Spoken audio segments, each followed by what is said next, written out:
Hello, and welcome to the Venue Coach Blueprint for Owners. I'm Kyle Labar.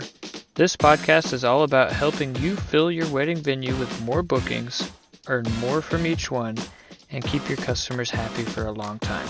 We'll also talk about some tough times and big lessons that I've learned along the way.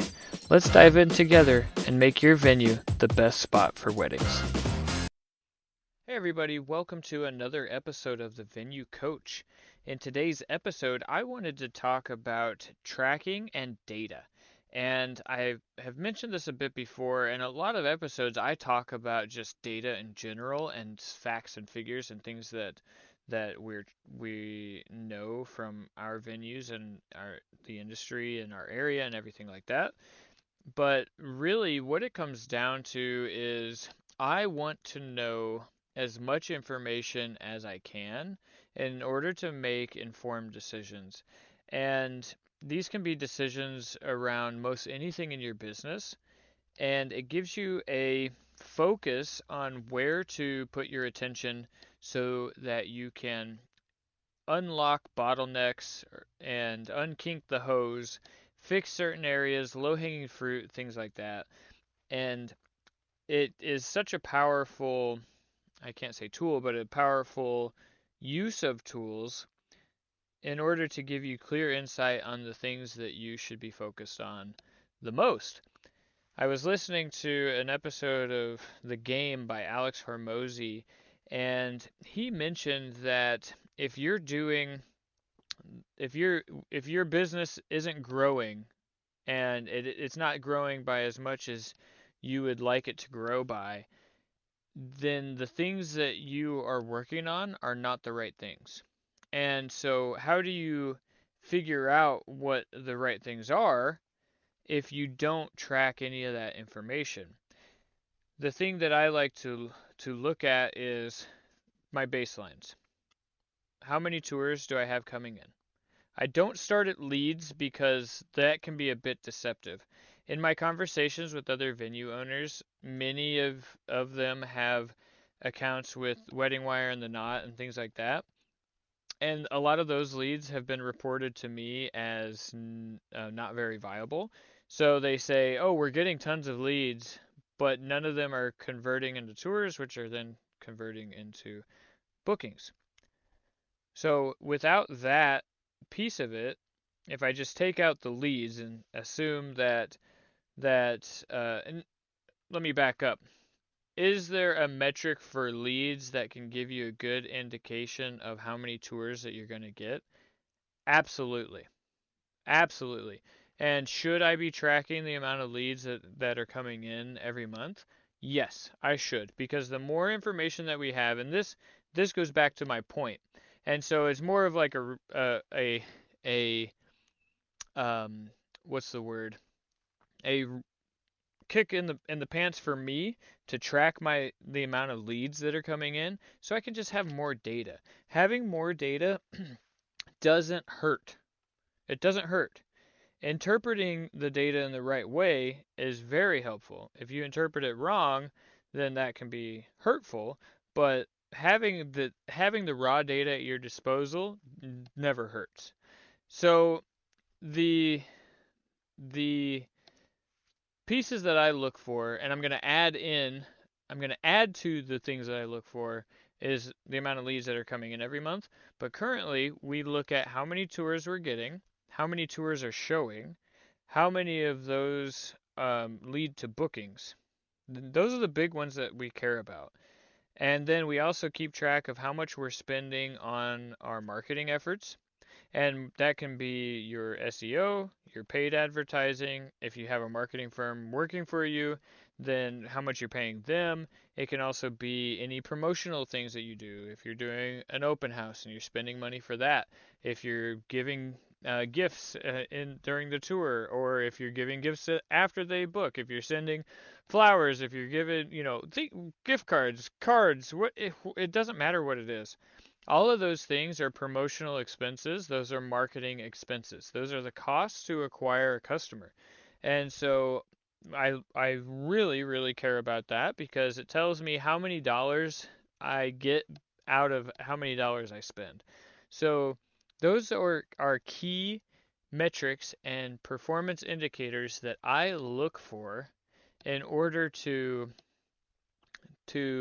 focus my attention. So if our tours are low, then I know, okay, we need to look at why those are low, and typically that can be a marketing issue. And so are there months where we have lower tours and maybe we need to spend more? And there are other months where we have plenty of tours coming in and maybe our spend needs to be reduced during those months. So we're deploying our dollars as judiciously as we can. So the information, the other information that we track is things that impact conversion rates of tours. So we have been tracking the amount of the conversion rate increase or decrease from giving gift boxes at during the tour. Then we tracked whether or not giving them at the beginning or the end of the tour was more impactful. We're tracking if giving water bottles at the beginning of the tour are going to lead to a higher conversion rate. And so anything that we're trying and anything that we want to see, we track. And so you have to know what your baseline numbers are in order to know if those changes have made an impact. And having that information and the raw data is what's going to give you the ability to determine if those changes are having an impact.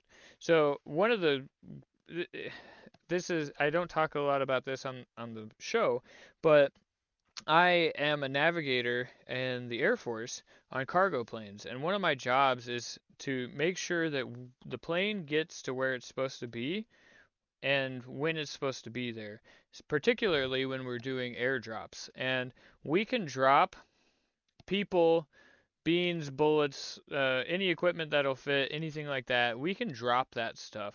And so my job as the navigator is to make sure that it's going to land in the pre-designed or pre-planned location so that it can be retrieved properly.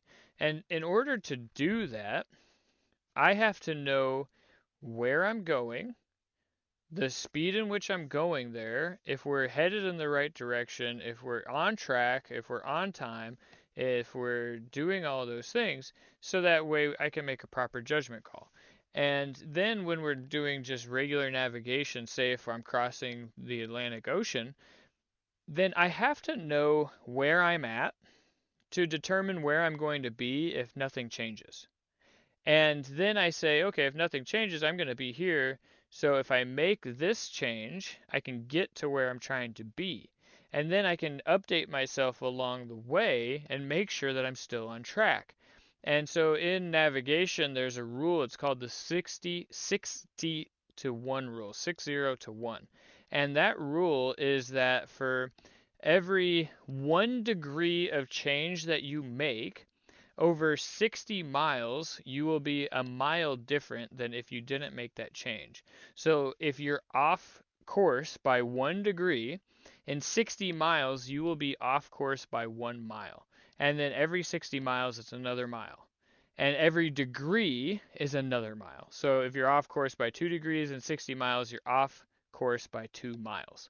And so the lesson there is that the sooner you make your course correction, the more meaning the more distance and time that you have before it becomes a big issue, the easier it is to get back on track. So if I currently, for example, if I currently am 5 miles off from my next turn point or update point, then I know that, or excuse me, 5 miles off course, then and I'm 60 miles away from that point, then I need to turn 5 degrees to the left or right, whichever way I'm off course, to correct to get back on course by that point. Now, if I am 30 miles away from that point, I now have to correct by 10 degrees. And so you can do that math as you get closer and closer and closer, the bigger the correction that you have to make to get back on course until you just can't do it. And so in business, it's the same thing. You need to know where you're at. You need to know where you're trying to get to. And then as you collect this data, it's telling you where you are currently. So where you started, where you are currently, where you have been trending, and then you can start saying, oh, okay, I am off course. Here are the corrections that I need to make to get back on course. And if you catch it soon enough, then those changes don't need to be drastic. They're minor changes. You're making minor changes one every time. Just, does this work? Is that better? Is that better? And as you get better, and as you're improving, those corrections get more defined, they get more accurate, and then you hit the target. So that's the whole beauty and the importance of collecting data to utilize in your business and to help you so that you can make sound decisions for the future that will help you get to where you're trying to go. So I will wrap this up and just say track everything. Keep track of your information. When you do that, you're going to get greater insights as to what's happening in your business right now and a better feel for how you can correct to get back on course. So, hopefully, you found this useful and helpful. If you have, please drop a comment, share, subscribe, and I will catch you in the next one.